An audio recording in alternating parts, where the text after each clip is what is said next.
we got Coach Belichick and his first year coaching college football. Never thought we'd ever say that. I think North Carolina bringing Belichick's experience definitely would be an improvement for the program. Now, from what I've heard and seen from other coaches and players and stuff, just hearing the stories of football just in general is there's levels to it, and there's a difference between coaching a locker room of college guys versus coaching a locker room full of adults who have families, like how it is in the NFL. And I think we'll just see how. I mean, Belichick's kind of an old school coach, and we'll just see how that kind of resonates to nowadays modern NIL era of what college football is now. Now, North Carolina had a lot of hype last year, and I will be one of the first to say that their season was very favorable for them to get to the ACC championship. I believe I had them starting 8-0, but then again, we saw how they were on their third string quarterback, if I'm not mistaken, by week 2, just with injuries, because that's just part of the game that you can't predict. Now, with the only reason why I want to do a prediction for North Carolina is let's just see how they do. I'll be honest, I don't know how this might work because it's going to go either one of two ways. It's either going to be very successful or it's going to blow up in North Carolina's face. And I'm kind of wondering, like, because if Belichick can do what Dion did with Colorado, I could see where in the coming years, yes, North Carolina could be a place where people want to play and people would be hitting the portal more, but there hasn't been like a big name like a Bryce Underwood going to Michigan, or it's not like Ryan Williams or Jeremiah Smith could leave because they're still freshmen, so they couldn't declare for the draft. That's why they had to come back. But it's not like a big name like Carson Beck transferring from Georgia to Miami. There haven't been any real big head turners this offseason for North Carolina, like the names that I've already previously mentioned. So we'll just see how this season plays out. But honestly, week 1 against TCU, I can see that being a loss with the experience that TCU has coming back. But against Charlotte, I can see them beating Charlotte. Of course, I can see them beating Richmond. I can see them beating the UCF Knights. Now, versus Clemson, I'm just going to be honest. Probably not.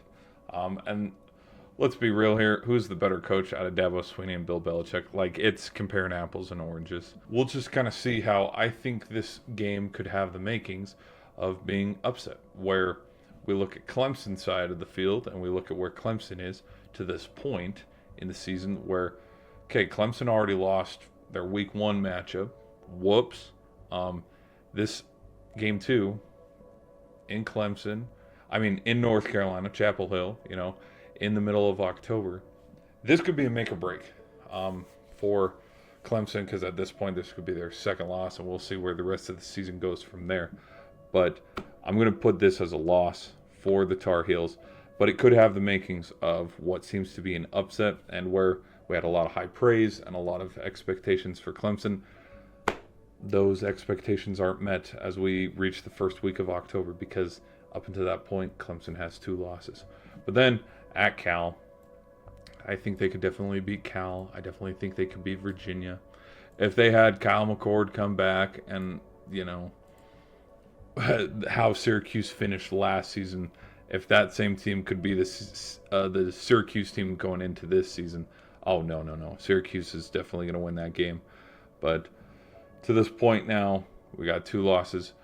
Against Stanford, I think they could beat Stanford. But then when we get to these final, okay, let's look here.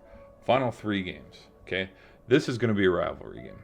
I think Belichick might lose that. But then here's the thing. Since losing to Clemson and then having this bye week, 1, 2, 3, 4, 5, 6, 7. I don't think Belichick and the Tar Heels are going to win 7 straight after a bye week losing to Clemson. Now, is the schedule pretty favorable for them to do so? Yes. California, Virginia, Syracuse, Stanford, Wake Forest, Duke, and NC State.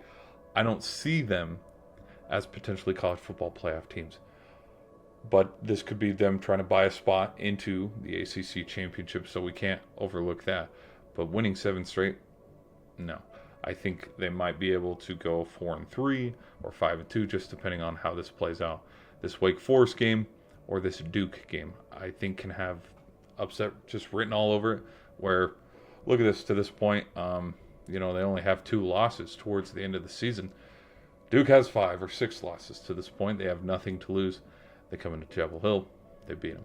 And so, but I'll take this road game right here with Wake, where it's a game they should have won, but it's like a whoops, we lost this one, and then I'll have them beating Duke.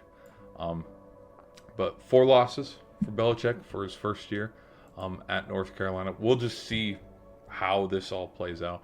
But again, their biggest games, week 1 against TCU, Clemson, and then probably the rivalry game at the very end of the year. They don't have to run into Miami. We'll see, because SMU was also in the college playoff last year. They won't have to play them. They won't have to play, oh gosh. I'm just thinking of other big implications like an Ohio State, Michigan type of game, or, an Iron Bowl level type Auburn, Alabama versus LSU type game. And honestly, North Carolina they don't have those big games. Their big games are in the first half of the season. They're not like Florida State here, who has to run into Clemson, Miami, Alabama, and Florida. They don't have to play. Yeah, they don't have to play Florida or Miami towards the end of the season. Their big games are in front of them. But we'll just see. That's my thoughts on what Belichick and the Tar Heels could do in the first season. Tar Heel fans, let me know in the comments section how many wins you have them. 4 losses definitely would get them to a bowl game. Probably a Pop-Tart Bowl. I don't know. But we'll just have to see. Because it's a lot to ask of Belichick, and it's a lot for a program like North Carolina where there hasn't been this much hype behind a squad since the Sam Howell days, I would say. So to expect them to, win out and get 10-plus wins, it's a lot to ask. It's a lot to ask if they haven't been hitting the portal like how other big college football teams have. That's my thoughts on that, guys. I will see you in the next video.